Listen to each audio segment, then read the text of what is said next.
This is the 2021 Crownline E235XS Bowrider.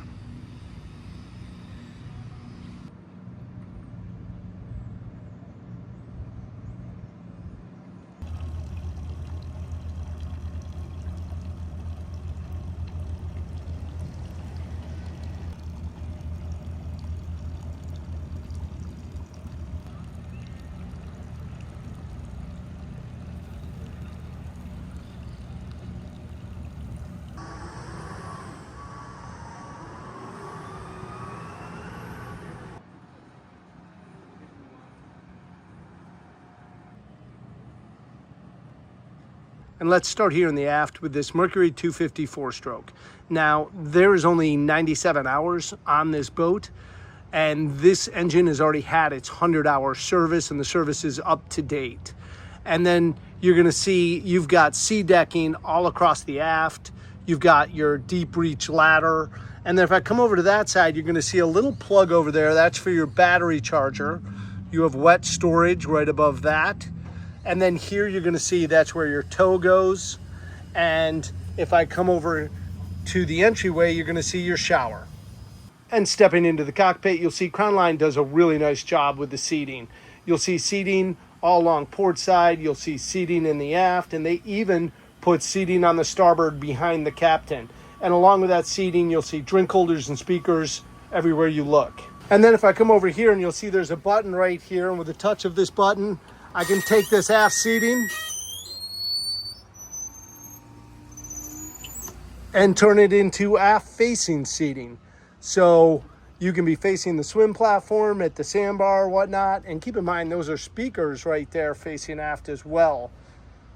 And then if you want to go even further and you want to put it all the way down, you got a giant sun pad. Then with the push of a button,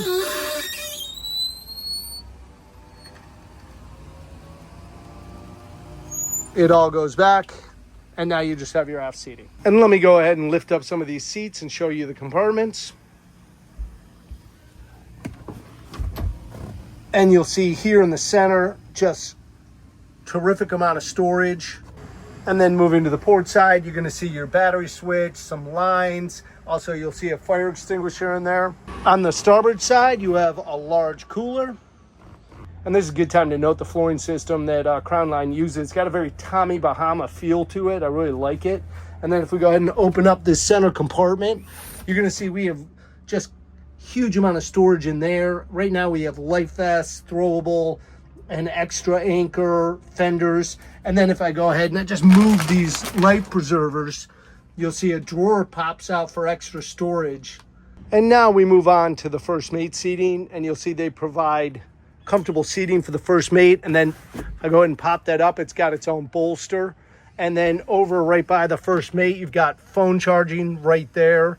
And then if I open up this, you've got your own glove, of course, speaker and drink holders. And then directly in front of the first mate, if I go ahead and open up here, you've got a lockable marine head. And you'll see they do a great job of putting a marine head in a 23. That is just really impressive. And you'll see it's got a very nice finish too, which, keep in mind, this is a pump out marine head, which is also pretty unusual for a 23 Bowrider. And that brings us over to our helm, and you'll see with the helm seat, lift up, and you've got a bolster again. They do a great job with the comfortable seating. And then to our actual helm. Starting at the top, you're gonna see gauges on each side of your colored touchscreen Garmin. Then you've got push button panel all the way across, and then come down below that and you've got your Bluetooth stereo, and then down below that you've got your phone charger. And if I just go ahead, crank the key, even though it's a 250 horsepower Mercury, it's a great thing about Mercury, you cannot even hear it running. Just beautiful.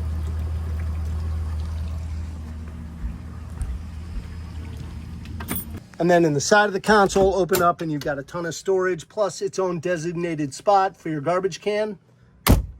And that brings us up to our bow. And as you can see with this bow, we have it set up for the lounger. It's got the armrests and everything, but if you wanted to just go ahead and put up these armrests, you could seat more people than just two. And also in the bow, you're going to see plenty of cup holders, grab rails, speakers, and the same on the other side. And then if I go ahead and I just lift up on the bow, you'll see storage on both sides. And you'll see in there your table. Keep in mind, the table sets up in the bow here, or you can bring it back here and set it up in the cockpit. And now all the way forward, you have your cooler for the bow. And now if I go ahead and lift up here, you've got your forward swim ladder for when you pull up to the beach, and then you've got your anchor system. And now's the time of the video where I give a condition report and I name opportunities for the new owner to improve this boat. And let's start with the condition. First of all, I really just don't see any wear on this boat whatsoever. It's been kept in high and dry. It only has 97 hours on it. It already has its 100-hour service done. But I mean, looking around the vinyl, the gel coat, everything, it just shows no wear that I can see. It is just a beautiful late model boat. Everywhere you look. In terms of how it's outfitted, well, it's got the most expensive probably option you can put on it, and that's the upgraded motor package to a 250. This boat will definitely outrun the rainstorm or tow a skier when you have a boatload of people very easily. And Crownline does a great job with the design of this boat. I love the swim platform and how the seat transitions by button, either to cockpit seating or to, swim platform, sun pad or seating. They do a great job with the storage. Fantastic job with the marine head. I mean, I don't think I've ever seen a finished marine head that's pump out in a 23 Bowrider. Crownline just does a great job with that. And then they put the added conveniences like phone chargers at every locale. That really is a nice touch. But looking around, you get a sense, I have a feeling of how clean this Bowrider is. It is just a low-hour, well cared for Crownline that's ready for some fun out on the water.